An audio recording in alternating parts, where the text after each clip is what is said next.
Hello and welcome on the Watches TV. Welcome at our Geneva Club, and off we go today for another birthday celebration. It had been a little while and I will very shortly open my present of the day.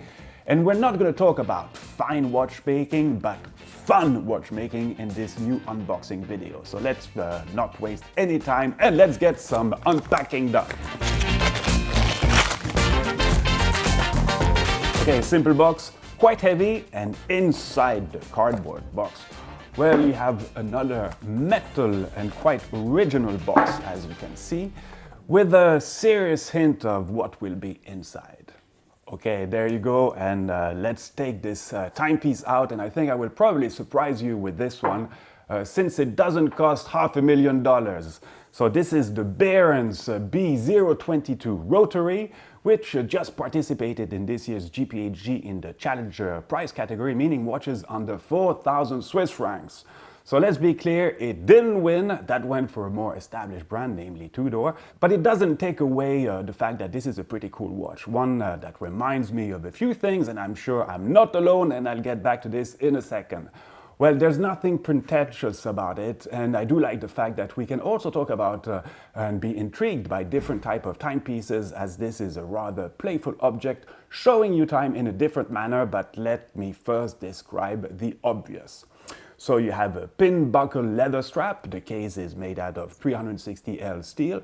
It's 42 millimeter in diameter, and inside you will find an ETA 2824 automatic movement, one used in a lot of watches, but with this watch the real interest concerns the time display module developed by Behrens, and let's precisely focus on this main particularity.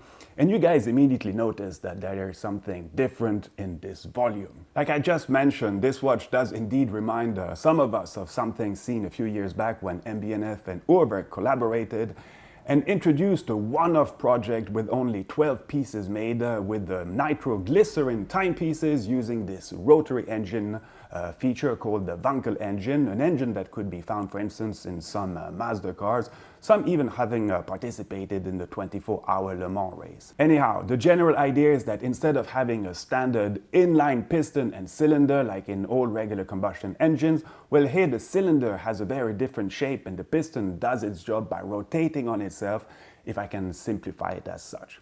So with this production watch, you have two different time scales. Hours found on the left, ranging from 12 to 12, from bottom to top. The hour indexes are machined and they stand out of this metallic arc with a slightly different surface treatment. And on the other side, well, you find the minute track smaller on a smaller arc, and minutes going from 0 to 60 from top to bottom. Then you have two triangles placed on top of each other that will serve as hands. The large bottom one for the hours and the smaller top one for the minutes. And it's the tip of each triangle angle which points at the current time on either scale.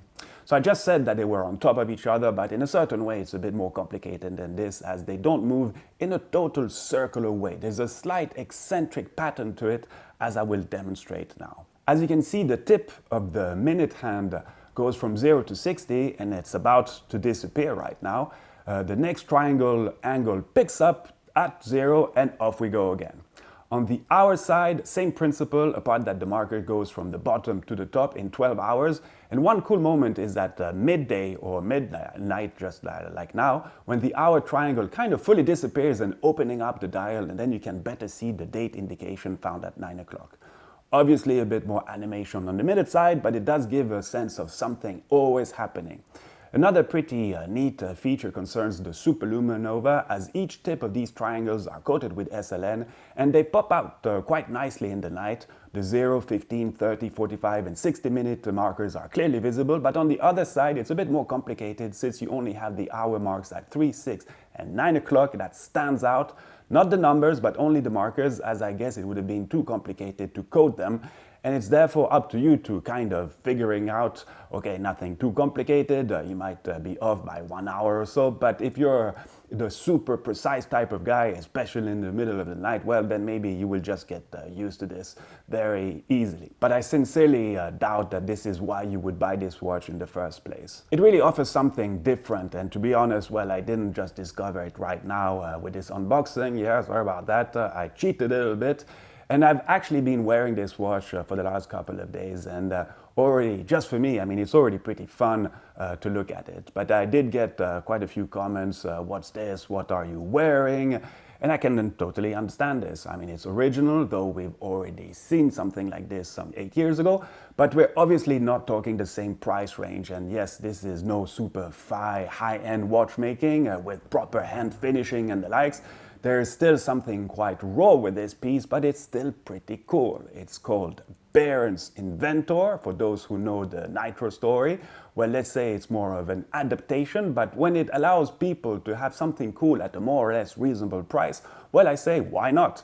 And I do like, for instance, that they also use the triangle piston feature for the rotor of this automatic watch. Something also seen on the box itself, because this is not only a decor, but it actually moves. So Behrens does sound German, and the name actually refers to a German architect of the early 20th century. But this company is actually Chinese. Okay, it uses a Swiss ETA movement, but I find it very interesting to witness something such as this watch, and goes in the direction of what the Swiss watchmaking industry is going through, with production volume seriously declining, but value going up. And at the same time, I sincerely have no idea if today we would be capable of coming with such a timepiece at such a price point.